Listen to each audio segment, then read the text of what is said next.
Dans cette capsule, Pasteur David Terry nous éclaire sur la diversité des actions de Dieu à travers le témoignage. Le témoignage révèle la bonté et la grandeur de Dieu. Ne limitons pas notre compréhension de Dieu à une seule manière d'agir. Une attente. Le témoignage va aussi produire une compréhension et une révélation de Dieu dans nos vies. Psaume 106, verset 7. « Nos pères en Égypte ne furent pas attentifs à tes miracles. Ils ne se rappelèrent pas la multitude de tes grâces. Ils furent rebelles près de la mer Rouge. » Ça, c'est le psaume 106, verset 7. Et je réalise que dans les notes, j'ai vu la version second, 1979. Mais dans la version Nouvelle Bible second, ça dit « Nos pères en Égypte n'ont pas compris tes actes étonnants. » N'ont pas compris. Quand Dieu agit, on a quelque chose à comprendre. Ce n'est pas juste « Oh, il s'est passé un truc ». Non, il y a quelque chose à comprendre.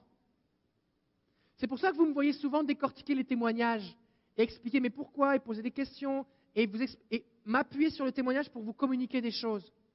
Parce que le témoignage amène quelque chose à comprendre. Par exemple, si quelqu'un prie pour quelqu'un pour la première fois et que la personne est guérie ou expérimente quelque chose, j'ai quelque chose à comprendre. Hé! Je peux vivre des trucs même si je n'ai pas d'expérience.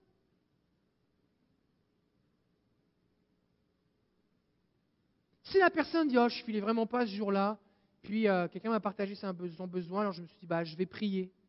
Et Dieu a agi. Oh oh! Ça veut dire que même si je file mal, Dieu peut m'utiliser. Ça n'a rien à voir avec moi.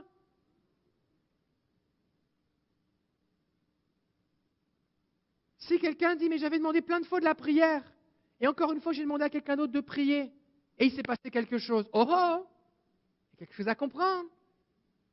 Ce n'est pas parce qu'on a prié une fois que Dieu ne voulait pas. Il faut juste persévérer.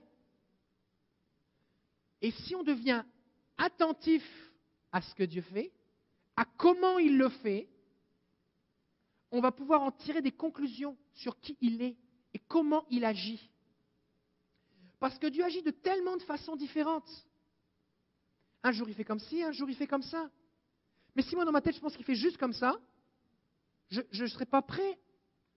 Je ne m'attendrai pas à ce qu'il le fasse de telle ou autre façon. Donc, plus j'ai de témoignages différents autour de moi, plus j'ai de compréhension de l'immensité, de l'infinie grandeur de Dieu. Si j'entends par exemple que des témoignages où on a prié, la personne a été guérie instantanément, je vais croire que Dieu, la seule façon qu'il puisse agir, c'est instantanément. Mais si après ça j'entends des témoignages de gens qui sont guéris progressivement, on a prié, puis c'était un petit peu mieux, puis on a prié encore 6 mois plus tard, puis c'était encore un peu mieux, puis une semaine plus tard on a prié encore, finalement c'était mieux, et plus rien. Oh, mais Dieu aussi agit de cette façon-là. Puis si j'entends des témoignages aussi qu'on a prié, rien ne se passe, mais 3 jours plus tard la personne se réveille et puis tout est parti. Oh, Dieu agit aussi de cette façon-là. Puis là, si j'entends un témoignage qu'on prie, puis il semble que rien ne se passe, puis la personne va au rendez-vous pour se faire opérer, et puis finalement il ne l'opère pas parce qu'ils n'ont plus rien trouvé. Oh, Dieu agit aussi de cette façon-là.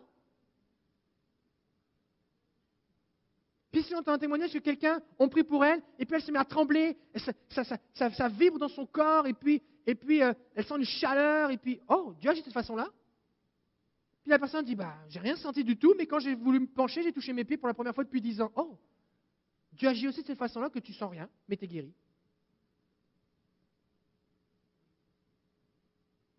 Donc plus j'entends de témoignages, plus je découvre comment Dieu agit. Et donc c'est important que je partage mes témoignages, que j'écoute les témoignages des autres, et que je partage autour de moi les témoignages que j'ai entendus. Pas en déformant les choses, mais en les partageant. Parce qu'il faut que les gens sachent. Il faut que les gens sachent. Pourquoi les gens ont besoin de savoir?